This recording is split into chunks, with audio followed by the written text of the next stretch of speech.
नमस्कार मंडळी, श्री स्वामी समर्थ. स्वागत आहे तुमचं माझ्या यूट्यूब चॅनलवरती. आजचा दिवस तुम्हा सर्वांना खूप छान, सुखाचा, आनंदाचा आणि समाधानाचा जाऊ देत, हीच मी स्वामींच्या चरणी प्रार्थना करते आणि आजच्या या नवीन व्हिडिओला सुरुवात करते. पण त्या अगोदर तुम्ही माझ्या चॅनलवरती जर नवीन असाल तर चॅनलला पण लगेच सबस्क्राईब करा आणि कमेंटमध्ये श्री स्वामी समर्थ लिहायला अजिबात विसरू नका. तर मंडळी, उद्या 22 जानेवारी आहे आणि उद्याचा दिवस गुरुवारी येत असून हा दिवस खूपच पवित्र मानला जातो, कारण या दिवशी माघी गणेश जयंती साजरी केली जाते. दरवर्षी माघ महिन्याच्या शुक्ल पक्षातील चतुर्थी तिथीला गणेश जयंती येते आणि माघ महिन्यात येत असल्यामुळे तिला माघी गणेश जयंती असं म्हटलं जातं. तसेच या तिथीला विनायक चतुर्थी आणि तिलकुंद चतुर्थी या नावांनी सुद्धा ओळखलं जातं. धार्मिक मान्यतेनुसार याच दिवशी श्री गणपती बाप्पांचा जन्म झाला होता आणि म्हणून आपण हा दिवस गणपती बाप्पांचा जन्मदिवस म्हणून मोठ्या श्रद्धेने आणि भक्तिभावाने साजरा करत असतो.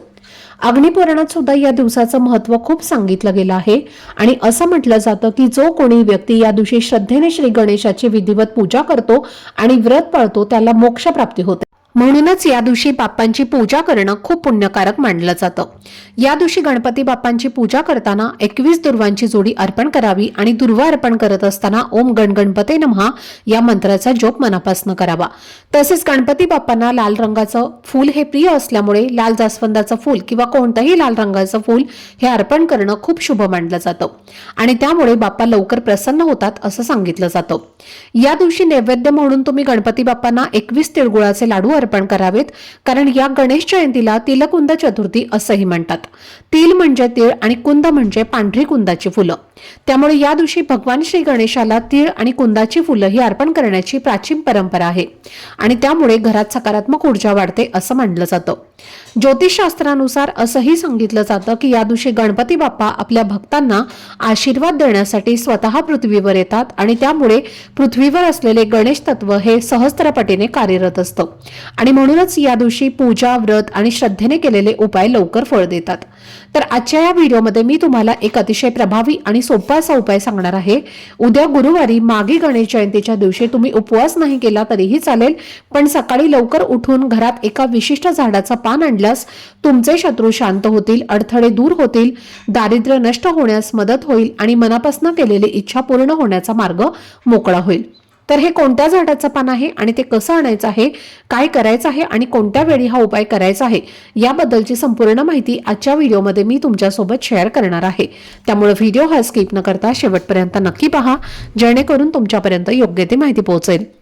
आणि तुम्ही माझ्या चॅनलवरती जर नवीन असाल तर चॅनलला पण लगेच सबस्क्राईब करा आणि बेल आयकनला पण प्रेस करा, म्हणजे मी जेव्हा कधीही नवीन व्हिडिओज अपलोड करेन त्याचं नोटिफिकेशन सर्वात आधी तुम्हाला मिळेल आणि तुमचा एकही व्हिडिओ हा मिस होणार नाही. तसेच खाली असलेल्या हाईप बटनवर सुद्धा क्लिक करा. तर आजच्या या व्हिडिओमध्ये तुम्हाला मी जो उपाय सांगणार आहे तर हा उपाय आपल्याला उद्या गुरुवारी माघी गणेश जयंतीच्या दिवशी करायचा आहे. कारण मी जो उपाय तुमच्यासोबत शेअर करत आहे तर तो खूपच सात्विक, प्रभावी आणि मनापासून श्रद्धेने केल्यास इच्छापूर्तीसाठी अतिशय लाभदायक मानला जातो. गणपती बाप्पा हे इच्छापूर्तीचे दैवत असल्यामुळे या दिवशी केलेले उपाय बाप्पा लवकर स्वीकारतात आणि भक्तांना त्याचे फळ हे लवकर देतात. आणि म्हणूनच उद्या सकाळी 12 वाजण्याच्या आधी तुम्हाला एका खास झाडाचं एक पान घरात आणायचं आहे आणि हे वर्ष माघी गणेश जयंतीसाठी खूपच विशेष मानलं जात आहे, कारण यंदा सर्वार्थ सिद्धी योग सुद्धा तयार होत आहे. सूर्याने मकर राशीत प्रवेश केलेला आहे आणि अशा वेळी ग्रहांची अशी विशेष स्थितीत निर्माण होते ती जवळजवळ 100 वर्षांनी एकदा येते. त्यामुळे या काळात श्रद्धेने केलेले छोटेसे उपाय सुद्धा खूप परिणाम दाखवतात. आपल्या शास्त्रामध्ये काही विशिष्ट झाडं अशी सांगितलेली आहेत ज्यामध्ये देवी देवतांचा वास असतो आणि त्या झाडांना देववृक्ष मानलं गेलं आहे.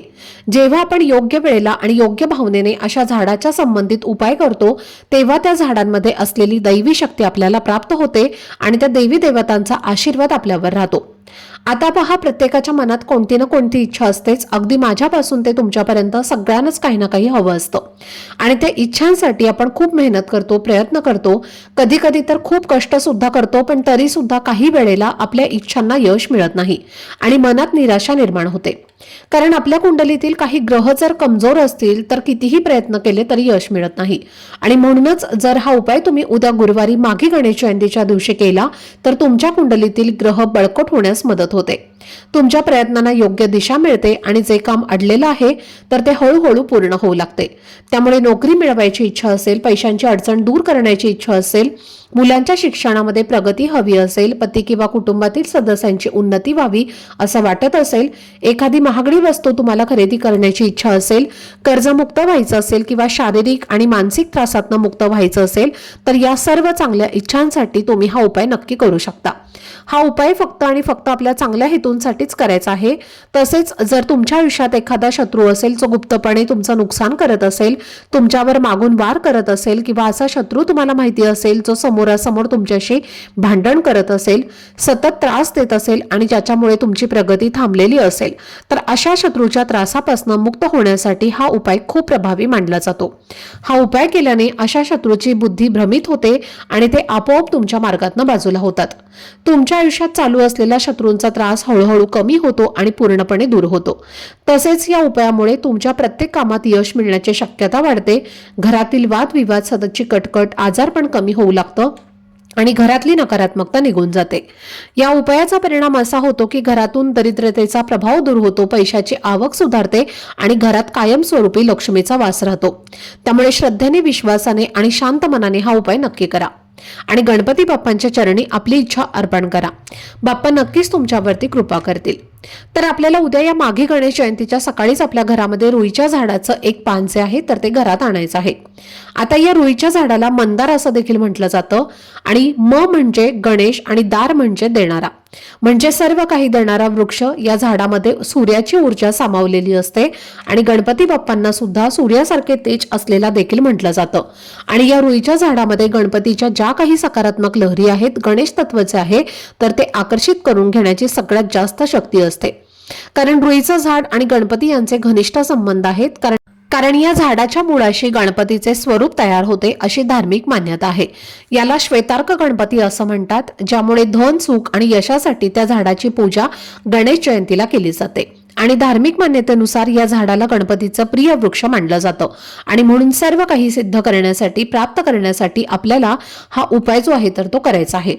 उद्या गणेश जयंतीला हा उपाय तुम्हाला करायचा आहे। तर हा उपाय करण्यासाठी तुम्हाला उद्या सकाळी लवकर उठायचं आहे। अंघोळीच्या पाण्यामध्ये तुम्हाला थोडंसं गंगाजल आणि पांढरे तेल टाकून स्नान करायचं आहे। जेव्हा तुम्ही हा उपाय करणार आहे तेव्हा तुमचं शरीर, मन शुद्ध आणि पवित्र असायला हवं, तरच या उपायाचं फळ जे आहे तर ते आपल्याला मिळत असतं। आणि तीळ आणि गंगाजल या दिवशी अंघोळीच्या पाण्यामध्ये टाकण्याला खूप जास्त महत्त्व आहे। म्हणून या दोन वस्तू अंघोळीच्या पाण्यामध्ये टाकून स्वच्छ स्नान करायचं आहे आणि त्यानंतर आपल्या देवघरातल्या गणपती बाप्पांची विधीपूर्वक पूजा करून घ्यायची आहे। मूर्ती असेल तर मूर्तीवरती नक्की अभिषेक करा आणि जर मूर्ती नसेल तर फोटो असेल तर फोटो स्वच्छ पुसून घ्या आणि गणपती बाप्पांना तिळगुळाचे लाडू, दुर्वा, जास्वंदाचं फूल अर्पण करून धूप, दीप, अगरबत्ती लावून वातावरण प्रसन्न करायचं आहे आणि लगेच तुम्ही हा उपाय जो आहे तर तो करायचा आहे।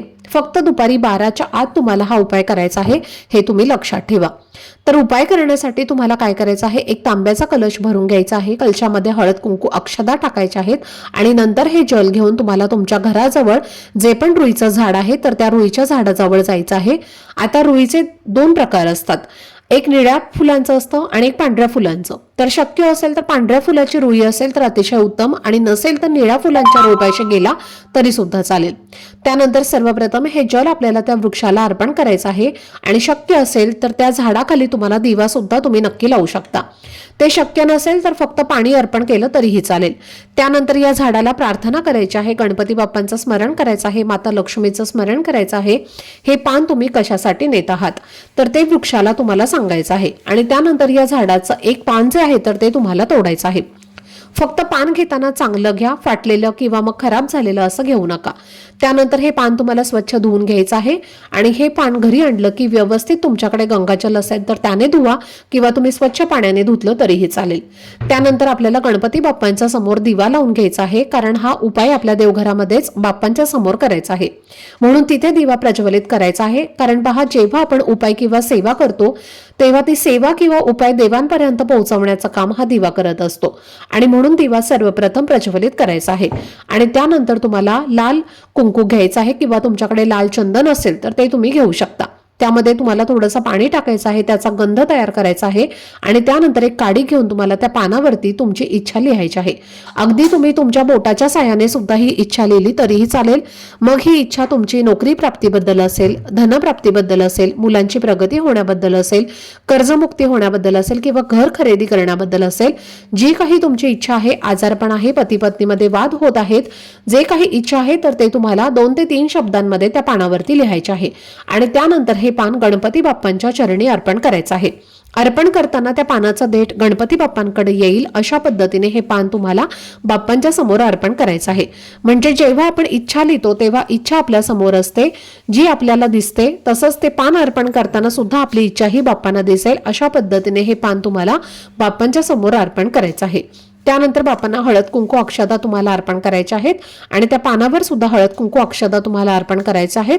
21 दुर्वा तुम्हाला त्या पानावरती ठेवायच्या आहेत. एक लाल फूल ठेवायचं आहे आणि त्यानंतर त्यावरती तुम्हाला थोडेसे पांढरे तीळ सुद्धा ठेवायचे आहेत आणि त्यानंतर तिथेच बसून तुम्हाला 3 वेळेला गणपती अथर्व शीर्षाचं पठण करायचं आहे आणि 1 वेळेला गणपती स्तोत्राचं पठण करायचं आहे आणि 108 वेळेला ओम गणगणपते नमः या मंत्राचा 108 वेळेला जप करायचा आहे आणि शेवटी तुमच्या मनातील इच्छा जी तुम्ही पानावरती लिहिलेली आहे तर ती इच्छा पूर्ण होण्यासाठी गणपती बाप्पांना मनोभावे प्रार्थना करायची आहे. संपूर्ण दिवसभर हे पान तुम्हाला तुमच्या देवघरामध्येच राहू द्यायचं आहे.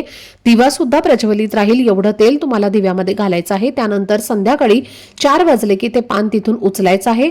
त्या पानावरती 21 दुर्वा आणि जी काही फुलं आहेत तर ते जे काही पांढरे तीळ आहेत तर त्याच्या सहित हे पान तुम्हाला घेऊन तुमच्या घराजवळ असणाऱ्या गणपती बाप्पांच्या मंदिरामध्ये जायचं आहे आणि तिथे हे पान तुम्हाला अर्पण करून पुन्हा एकदा तुमच्या मनातील इच्छा तुम्हाला व्यक्त करायच्या आहेत. तसेच तुम्हाला शक्य असेल तर मंदिरामध्ये तुम्ही प्रसाद म्हणून तिळगुळाचे लाडू सुद्धा नक्की न्या. 21, 101 जेवढे तुम्हाला शक्य होतील तेवढे लाडू सुद्धा तुम्ही सोबत घेऊन जा. कारण या दिवशी जो व्यक्ती तिळगुळाचे लाडू मंदिरामध्ये प्रसाद म्हणून दान देतो किंवा प्रसाद म्हणून वाटत असतो त्या व्यक्तीच्या आयुष्यातील सर्व संकट दूर होतात असं आपल्या शास्त्रामध्ये सांगितलं आहे. तसेच जो व्यक्ती हा उपाय श्रद्धेने करतो त्या व्यक्तीच्या सर्व इच्छा या पूर्ण होतात. कारण या झाडाचं आणि गणपती बाप्पांचा खूप जास्त जवळचा संबंध आहे. त्यांचं एक अतूट नातं आहे आणि म्हणून हा उपाय तुम्ही नक्की करा. जेव्हा तुम्ही उद्या गणपती बाप्पांना असं रुईचं पान अर्पण करता तेव्हा तुमच्या कुंडलीतील सर्व सूर्य, बुध, गुरु हे ग्रह प्रबळ होतात आणि त्यामुळे समाजात तुम्हाला मान सन्मान देखील वाढत जातो. तुमच्या आयुष्यात घरात असणाऱ्या सर्व नकारात्मक शक्तींचा नाश होतो. तसेच या झाडाच्या पानामध्ये जो काही पांढरा पदार्थ असतो म्हणजे जो चीक असतो तर तो आपल्या घरातील वास्तुदोष, इडापिडा जी आहे तर ती शोषून घेत असतो आणि घराला एक संरक्षण कवच मिळत असते आणि त्यामुळे आपल्या जीवनातील अनेक समस्या ज्या आहेत तर त्या दूर होतात. तर हा उपाय तुमच्या घरामध्ये सुतक असेल तर तुम्हाला करता येणार नाही आणि स्त्रियांना जर मासिक धर्म असेल तर त्यांनी सुद्धा हा उपाय करू नका. घरातील इतर कोणताही व्यक्ती हा उपाय करू शकतो. तर ही अत्यंत महत्त्वाची माहिती मला तुमच्यासोबत शेअर करायची होती. आजचा हा व्हिडिओ जर तुम्हाला आवडला असेल, माहितीपूर्ण वाटला असेल तर व्हिडिओला लाईक, शेअर आणि चॅनलला सबस्क्राईब नक्की करा. भेटूयात पुढच्या व्हिडिओमध्ये. तोपर्यंत सर्वांना श्री स्वामी समर्थ.